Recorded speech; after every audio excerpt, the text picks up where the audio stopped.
कि might is right. Might is right का मतलब क्या होता है कि जो लोग पावरफुल होते हैं वो कुछ भी कर सकते हैं। माइट इज राइट का मतलब क्या हुआ कि those who are powerful can do anything, है ना।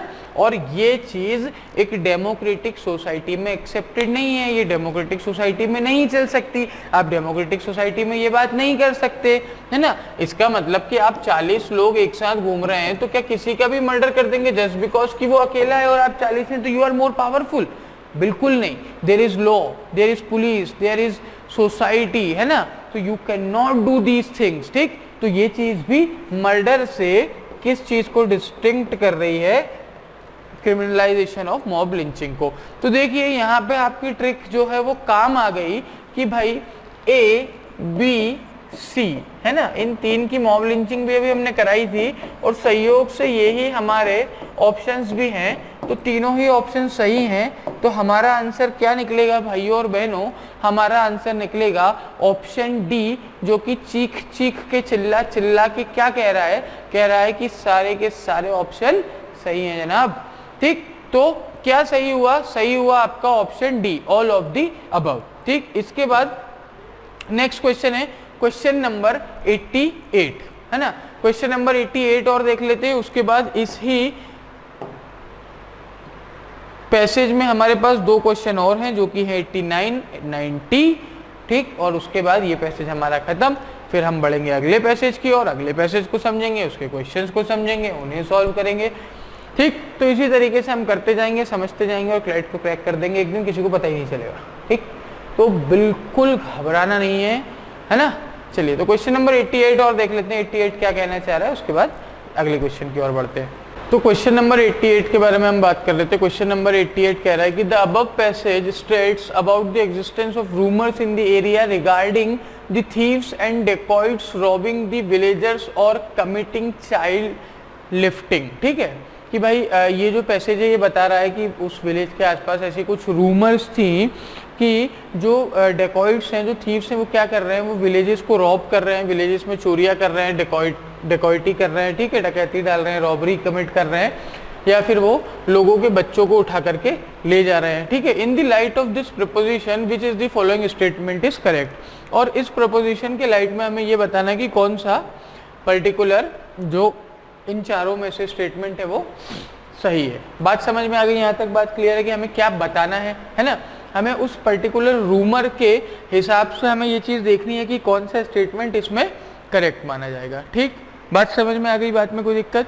चलिए तो हो क्या रहा है कि पहला ऑप्शन आपका बोल रहा है कि the villagers should not be punished as there was a genuine mistake on their part. ये कह रहा है कि विलेजर्स को इसलिए पनिश नहीं करना चाहिए क्योंकि उनके पार्ट पे एक जेन्युइन मिस्टेक उनसे हुई थी, ठीक। दूसरा कह रहा है the villagers should be punished as they do not have any right to punish any person unless he is an offender. दूसरा कह रहा है कि विलेजर्स को उसे पनिश नहीं करना चाहिए, ठीक है, विलेजर्स को पनिश करना चाहिए, दे शुड बी पनिश्ड। क्यों? क्योंकि वो तब तक एक इंसान को पनिश नहीं कर सकते हैं जब तक वो कोई ऑफेंडर ना हो। तो भाई देखिए क्या होता है कि कोई इंसान अगर ऑफेंडर भी है ना, कोई इंसान ऑफेंडर भी है तो भी विलेजर्स के पास, है ना, villagers has no right to punish him. Villagers के पास उसके बाद भी कोई राइट नहीं होता कि वो उस पर्टिकुलर इंसान को पनिश कर सके। क्यों? क्योंकि पनिश करना किसका काम है? पनिश करना काम है कोर्ट का, लॉ का, है ना। कोर्ट का काम है, लॉ का काम है, और किसी ऐसे वैसे इंसान का काम नहीं है। आप और मैं किसी को भी पनिश नहीं कर सकते, चाहे वो मर्डरर हो, चाहे वो रेपिस्ट हो, चाहे वो डेकॉइट हो, चाहे वो रॉबरर हो, चाहे वो थीफ हो। कुछ भी उसने अगर किया हो तो उसे पनिश कौन करेगा? कोर्ट करेगी, लॉ करेगा। हम आप नहीं कर सकते, हमारे पास वो पावर्स नहीं है, हमें स्टेट ने, हमारे कॉन्स्टिट्यूशन ने वो पावर्स ग्रांट नहीं किए हैं, ठीक। तो ए जो है ये तो हमारा एलिमिनेट हो गया, ठीक, सॉरी बी एलिमिनेट हो गया, ठीक। सी बोल रहा है the villagers should be punished as no individual in the country is entitled to take law in his own hand and punish the wrong doer. ठीक, यही वही बात जो मैंने आपको बताया कि कोई भी इंडिविजुअल आदमी लॉ को अपने हाथ में नहीं ले सकता है और वो किसी भी रॉन्ग डूअर को पनिश नहीं कर सकता है। क्यों नहीं कर सकता? क्योंकि ये उनका काम है ही नहीं। उनका काम क्या है? उनका काम है रिपोर्ट दी रॉन्ग डूअर, है ना। जो रॉन्ग डूअर है उसे रिपोर्ट करने का उनका काम है, नॉट टू पनिश। ठीक, उसे वो पनिश नहीं कर सकते, उसे रिपोर्ट कर सकते हैं। आप रिपोर्ट करिए रॉन्ग डूअर के बारे में आगे, he is the wrong doer. ठीक, कोर्ट उसे पनिश करेगा, लॉ उसे पनिश करेगा, आप उसे पनिश नहीं कर सकते हैं। ठीक, ये हमारा लॉ कहता है। चलिए, तो डी भी अभी कंटेंशन में सही आंसर होने के, डी सी भी ठीक है। डी कह रहा है the villagers should not be punished as they have the right of private defence against such incidents under which they can even kill a person. ठीक है, प्राइवेट डिफेंस कब होता है? हमने प्राइवेट डिफेंस पढ़ रखा है? कोई भी ये नहीं कहेगा कि हमने प्राइवेट डिफेंस नहीं पढ़ा है ना। प्राइवेट डिफेंस क्या होता है? प्राइवेट डिफेंस आपका एक क्या होता है? प्राइवेट डिफेंस, प्राइवेट डिफेंस हमारा एक क्या होता है? एक्सेप्शन होता है? नहीं, डिफेंस होता है। जनरल डिफेंसेस में एक डिफेंस आता है, प्राइवेट डिफेंस। ठीक, क्लियर है बात? प्राइवेट डिफेंस हम जानते हैं, है ना, हमें कोई दिक्कत, हमें कोई परेशानी इसमें नहीं है। चलिए, तो प्राइवेट डिफेंस कब होता है? जब आपको भी कोई इमिनेंट थ्रेट होता है। क्या होता है? इमिनेंट थ्रेट होता है या फिर डेंजर होता है ना, तभी ना हम यूज करते हैं प्राइवेट डिफेंस को। ठीक, बात क्लियर है? बात में कोई दिक्कत, बात में कोई परेशानी नहीं? ठीक, होनी भी नहीं चाहिए। ठीक है, चलिए, तो ये प्राइवेट डिफेंस वाला भी खत्म हो गया। अब लड़ाई बची फिर से बाहुबली और भल्लाल देव में। ठीक, कि भाई उनके पार्ट पे जेन्युइन मिस्टेक है तो इसलिए उन्हें पनिश नहीं किया जा सकता, और सी बोल रहा है कि विलेजर्स को पनिश करना चाहिए क्योंकि कोई भी इंसान अपने हाथ में लॉ नहीं ले सकता। तो अब देखिए क्या होता है कि मान लीजिए आपके गांव के पास कोई रूमर उड़ रही है कि भाई ये जो लोग क्या कर रहे हैं, बच्चों को उठा के ले जा रहे हैं, रॉबरी कर रहे हैं, डेकोइटी कर रहे हैं। तो इसका मतलब ये है कि एक हाईवे आपके यहाँ से निकल रहा है, आप उस हाईवे पे जाकर के खड़े हो जाएंगे और वहां से जितनी गाड़ियां निकलेंगी उनको उतार उतार के जान से मार देंगे, है ना। यही मतलब हुआ ना इसका? सही कह रहा हूं मैं? ऐसे ही करने वाले ना आप लोग या कोई भी इंसान, कोई भी इंडिविजुअल, कोई भी सिटीजन हो इंडिया का, वो ऐसे ही करेगा ना? नहीं, ऐसा नहीं करते, ना ही ऐसा होना चाहिए, ना ही ऐसा करना चाहिए। ठीक, चलिए, तो ये चीज भी आपकी एलिमिनेट होती है। हमारा सही आंसर क्या आएगा? हमारा सही आंसर इस कंटेंशन में यही आएगा कि भाई कोई भी इंडिविजुअल किसी भी रॉन्ग डूअर को, ठीक है, मान लिया वो डेकोइटी करने आया था, वो रॉबरी करने आया था, लेकिन आपका काम उसे पनिश करना नहीं है। आपका काम है आप पुलिस को रिपोर्ट करिए उस रॉबर के बारे में, उस डेकॉइट के बारे में। ठीक, पुलिस उसे पनिश करेगी, आप पनिश नहीं करेंगे, मैं पनिश नहीं करूंगा, कोई थर्ड पर्सन पनिश नहीं करेगा। कौन पनिश करेगा? पुलिस पनिश करेगी। ठीक है, बात समझ में आ गई? बात क्लियर हो गई? कोई दिक्कत, कोई परेशानी नहीं है?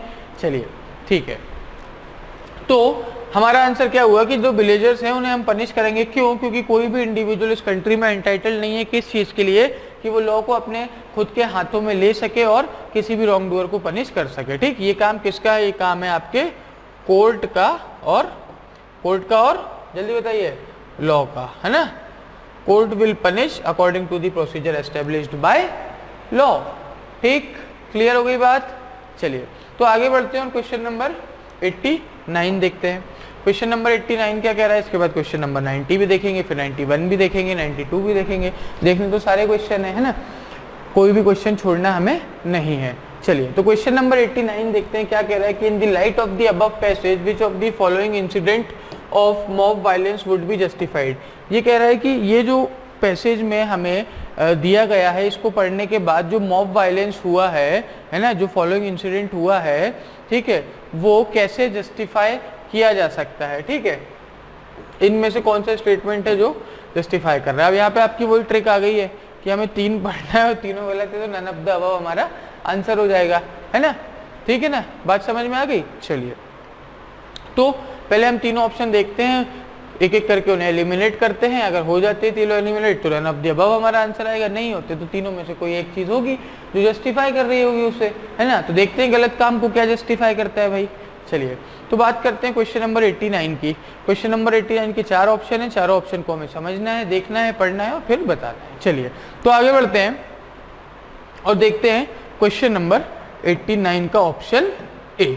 ठीक, तो कह रहा है कि ऑप्शन है आपका कि group of people committing violence against people who are selling meat of an animal considered to be sacred under their religious belief. ठीक, तो ये कह रहा है कि अगर कोई इंसान किसी ऐसे एनिमल का मीट बेच रहा हो जो कि किसी रिलीजियस बिलीफ के अंडर गलत माना जाता हो, तो उस पर्टिकुलर रिलीजन का एक ग्रुप ऑफ पीपल अगर उसे लिंच कर देता है तो वो क्या होगा, वो क्या होगा, वो जस्टिफाइड होगा, पहली चीज। ठीक, दूसरी चीज, The resident of a boys' hostel caught a drug peddler selling drugs in their hostel and killed him by beating. एक बॉयज हॉस्टल के रेसिडेंट ने एक ड्रग पेडलर को पकड़ लिया, क्या करते हुए, उनके हॉस्टल में ड्रग्स सेल करते हुए, ड्रग्स बेचते हुए, है ना, और उसे इतना मारा कि वो जान से ही मर गया। ठीक, तो ये चीज भी क्या होगी, क्या होगी ये चीज आपकी होगी जस्टिफाइड। ठीक, दो चीजें इन्होंने बताई जो जस्टिफाइड है। अब तीसरी, the villagers injured a women by pelting stone on her considering her to be witch. भाई एक औरत को विलेजर्स ने क्या समझा, चुड़ैल समझा, डायन समझा और उसकी मौत कर दी। कैसे कर दी, मौत नहीं करी, स्टेटमेंट के हिसाब से उसे इंजर कर दिया। ठीक है, उसे चोटिल कर दिया, घायल कर दिया। कैसे, उसे पत्थर मार के। ठीक, तीसरी चीज भी हमें समझ में आ गई। चलिए, डी बोल रहा है नन ऑफ दी अबव। तो देखिए बात क्या होती है, देयर इज अ, पहला आदमी होता है क्या,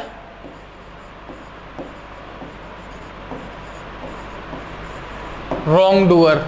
ठीक, एक रॉन्ग डूअर है। ठीक है, पहले केस में वो क्या है, पहले केस में वो मीट सेल कर रहा है ना, मीट सेलर बोल सकते हैं आप उसे।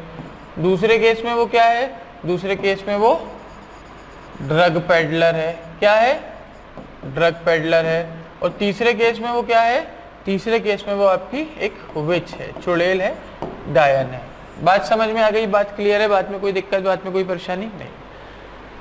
अब इन तीनों ही केस में देखिए, विच वाला केस जो है ना कि भाई चुड़ैल, ये तो बहुत ही मतलब बहुत बड़ा गलत बिलीफ है। ठीक, तो ये तो आपका हो गया एलिमिनेट, है ना, इसको तो सीधे सीधे एलिमिनेट कर दीजिए, इसके बारे में तो हम सोचेंगे भी नहीं।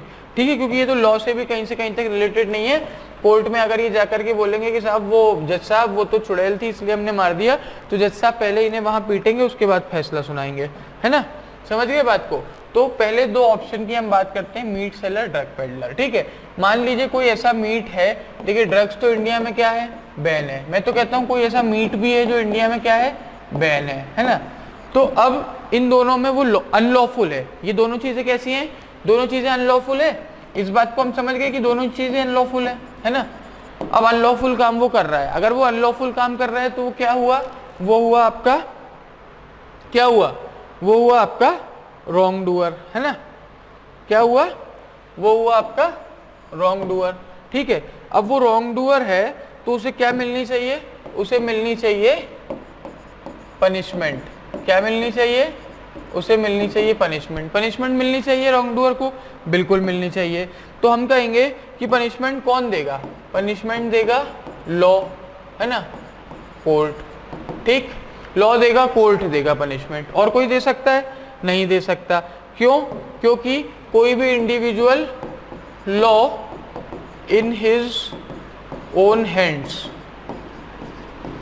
है ना, लॉ को अपने हाथों में ले सकता है। क्या, can not take law in his own hands, कोई भी इंडिविजुअल नहीं ले सकता। तो एक रॉन्ग डूअर है, इस केस में हमारे पास दो हैं, दोनों ही इलीगल काम कर रहे हैं, अनलॉफुल काम कर रहे हैं, दोनों के दोनों रॉन्ग डूअर हैं, दोनों को पनिशमेंट मिलनी है, लॉ से मिलेगी, कोर्ट से मिलेगी। कोई भी इंडिविजुअल उसे पनिशमेंट नहीं देगा। ठीक, नहीं देगा, बात समझ में आ गई।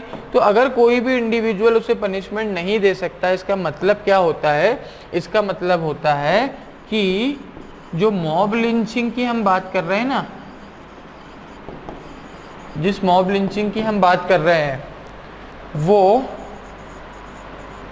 जस्टिफाई नहीं की जा सकती। मॉब लिंचिंग जस्टिफाई नहीं की जा सकती। बात समझ में आ गई? मॉब लिंचिंग को जस्टिफाई नहीं किया जा सकता है। ठीक है, क्लियर है बात? कोई दिक्कत है बात में, कोई परेशानी है तो बताइए। नहीं है, देखिए अभी आप हमें नहीं बता सकते हैं, ये बात मैं समझ रहा हूँ, लेकिन आप मुझे किसी हमारे प्लेटफॉर्म पे आप अप्रोच कर सकते हैं। ठीक, तो मॉब लिंचिंग को जस्टिफाई हम नहीं कर सकते हैं। Mob lynching can not be justified. ठीक, और इसके साथ एक और चीज जोड़ लीजिए कि whatever the reason is, कोई भी रीजन हो मॉब लिंचिंग को जस्टिफाई नहीं किया जा सकता। ठीक, तो अगर नहीं किया जा सकता तो ए और बी भी एलिमिनेट किए जा सकते हैं। तो सही आंसर क्या हो जाएगा? सही आंसर हो जाएगा D, none of the above. क्या हो जाएगा? D, none of the above सही आंसर हो जाएगा। ठीक है, बात समझ में आ गई? चलिए क्वेश्चन नंबर 90। क्वेश्चन नंबर 90 आपका असर्शन रीजन वाला क्वेश्चन है। ठीक है, ये क्वेश्चन आपका यहाँ तक है। यहाँ के बाद हम कहाँ पहुँच जाएंगे? यहाँ के बाद हम पहुँच जाएंगे कहाँ? यहाँ के बाद हम पहुँच जाएंगे भैया जी अगले क्वेश्चन पे। चलिए तो आगे बढ़ते हैं और देखते हैं असर्शन और रीजन का ये क्वेश्चन। असर्शन बोल रहा है कि mob lynching can be justified only in circumstances where the religious sentiments of feeling of a large group of people is associated. ये बोल रहा है कि भाई मॉब लिंचिंग तभी जस्टिफाई की जा सकती है कि जब एक लार्ज नंबर ऑफ लोगों के जो रिलीजियस सेंटिमेंट हैं, जो फीलिंग्स हैं उनकी, वो उस चीज से एसोसिएट हो। ठीक, और रीजन बोल रहा है कि religious sentiment and feelings are of paramount consideration for the state and should not be interfered with.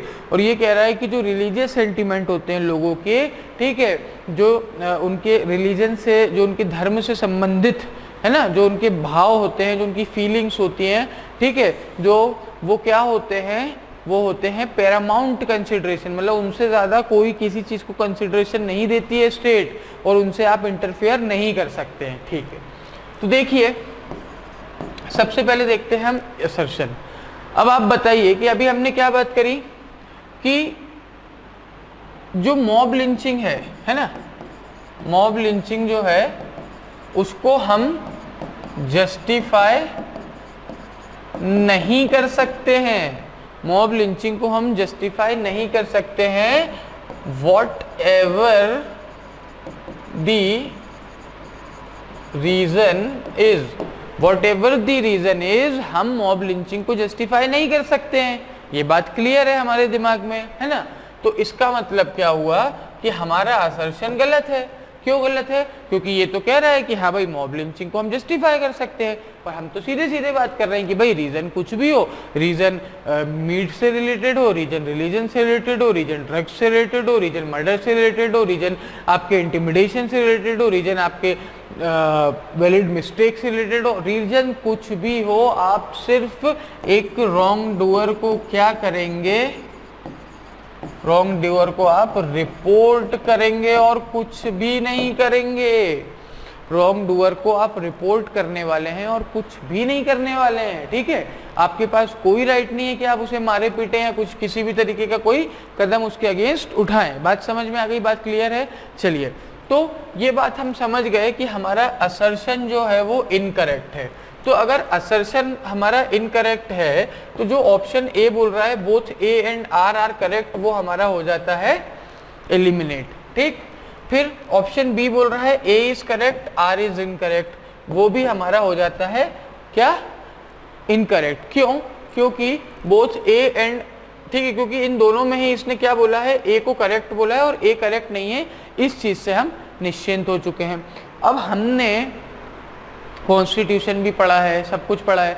क्या हमारी जो स्टेट है, क्या हमारी जो कंट्री है, वो रिलीजियस सेंटिमेंट्स को पैरामाउंट मानती है?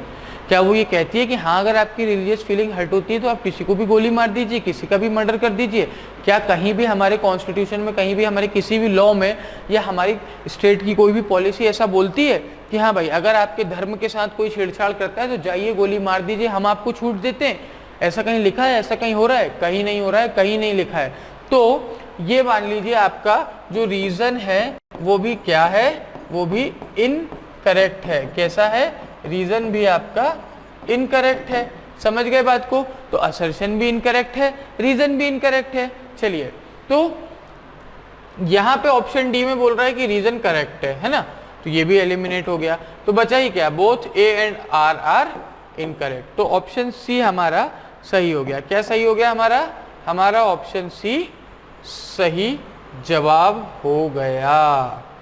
ठीक, बात समझ में आ गई? बात क्लियर है? यहाँ तक कोई दिक्कत, कोई परेशानी नहीं है? ठीक, मैं ये मान के चलता हूँ कि कोई दिक्कत नहीं है जब तक, ठीक है, क्योंकि हमने इसको बहुत अच्छे तरीके से, बहुत डेप्थ में समझ लिया है, शायद कोई परेशानी हमें नहीं होनी चाहिए। तो नेक्स्ट क्वेश्चन की ओर बढ़ते हैं और देखते हैं नेक्स्ट क्वेश्चन हमारे सामने कौन सी कठिनाई रखने वाला है। Doctor D.Y.. चंद्रचूड़ की बेंच से रिलेटेड ये क्वेश्चन है। ठीक है, यहाँ पे हमारा ये वाला पैसेज खत्म होता है, नया पैसेज अब हम शुरू करेंगे। चलिए, तो आगे बढ़ते हैं और देखते हैं नए पैसेज कि ये नया पैसेज हमसे क्या कहना चाह रहा है, ये नया पैसेज हमसे क्या पूछना चाह रहा है।